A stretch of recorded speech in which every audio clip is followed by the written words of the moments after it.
प्रदेश में 25 जुलाई से शुरू होने वाले विधानसभा के मानसून सत्र को आगे बढ़ाने के लिए सैद्धांतिक सहमति बन गई है। सत्ता पक्ष और विपक्ष ने सत्र को आगे बढ़ाने का निवेदन किया, जिस पर विधानसभा अध्यक्ष गिरीश गौतम ने सत्र की अवधि को कम से कम 1 महीना आगे बढ़ाए जाने का फैसला किया। अब सिर्फ राज्यपाल की ओर से अधिसूचना जारी होने का इंतजार है। दरअसल नगरीय निकाय चुनावों की मतगणना 20 जुलाई तक होनी है।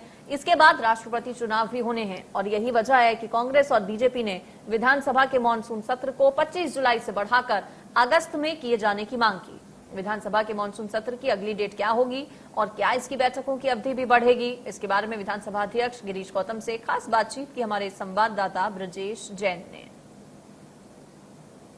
विधानसभा का मानसून सत्र 25 जुलाई से शुरू होना था, लेकिन अब ये सत्र आगे बढ़ाया जा रहा है। क्या कुछ कारण है और क्या निर्णय विचाराधीन है, इस पर बात करने के लिए विधानसभा के अध्यक्ष गिरीश गौतम सर हमारे साथ मौजूद हैं। सर बताइए, क्या निर्णय लिया गया है, अब तक क्या विचार हुआ है और क्या डिमांड आई थी सत्ता पक्ष और विपक्ष की ओर से? अभी विधानसभा के स्तर पर कुछ नहीं हुआ। विधानसभा अभी 25 जुलाई से ही उनकी तैयारियां हैं और इसीलिए जैसे राज्यपाल महोदय की सूचना जारी हुई, विधानसभा ने अपनी कार्रवाई करते हुए विधायकों से प्रश्न को आहूत किया। हमारे पास 1516 प्रश्न आ चुके हैं, तारांकित 765, अतारांकित 751। उन प्रश्नों को विभागों को जांच के लिए, उनका प्रतिवेदन प्राप्त करने के लिए, उत्तर प्राप्त करने के लिए भेजा जा चुका है और अभी इस तरह का कोई पत्र नहीं आया है, न कोई आग्रह आया है कि इस तारीख को बढ़ाया जाना। यदि बढ़ाया भी जाना है तो अधिसूचना जारी होने के बाद ये माननीय गवर्नर साहब की अधिकारिता में होता है कि उस सूचना को निरस्त करें, संशोधित करें या नई सूचना जारी करें, ये उनके उसमें होता है। तो अभी इस तरह की कोई जानकारी अपने पास नहीं है। सर डिमांड यही आई है दोनों पक्षों की ओर से कि जो चुनाव है स्थानीय निकायों के, उसकी वजह से कहीं ना कहीं डिस्टर्बेंस हो सकता है और इसलिए आगे बढ़ाया जाए। राज्यपाल मंजूरी देते हैं तो आगे बढ़ेगा, और कब तक आगे बढ़ेगा सर सत्र? नहीं, वो तो प्रस्ताव पर होगा। दोनों पक्षों ने सहमत दी तो कोई समय भी निर्धारित किया होगा कि समय संबंधित प्रस्तावित समय दिया होगा। तो अभी जब हमारे सामने है ही नहीं तो उसका जवाब क्या दें?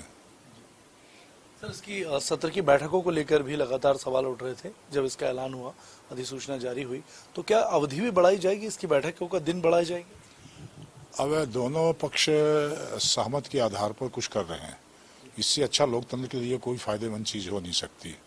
और यदि दोनों पक्ष सहमत हो रहे हैं तारीख बढ़ाने में या करने में, ऐसा करके जो सुना जा रहा है, तो दोनों पक्ष चाहें तो तारीख बढ़ा सकते हैं, 10 दिन का, 12 दिन का, कुछ भी कर सकते हैं उसको। लेकिन बढ़ेगा ये लगभग तय मान के चले सर, अगर राज्यपाल मंजूरी देते हैं तो? राज्यपाल देंगे तो निरस्त सूचना निरस्त हो जाएगी, नई सूचना जारी हो जाएगी, संशोधन हो जाएगा, तो राज्यपाल जी के हाथ में है।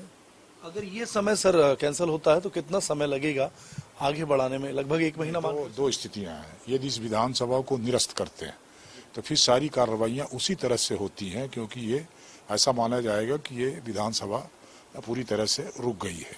तो जिस तरह से क्वेश्चन लगे हुए हैं, ये लगे, तो फिर नई सूचना होगी और नई सूचना जारी होती तो कम से कम 25 दिन का समय, प्रथम प्रश्न आने के लिए 25 दिन का गैप चाहिए।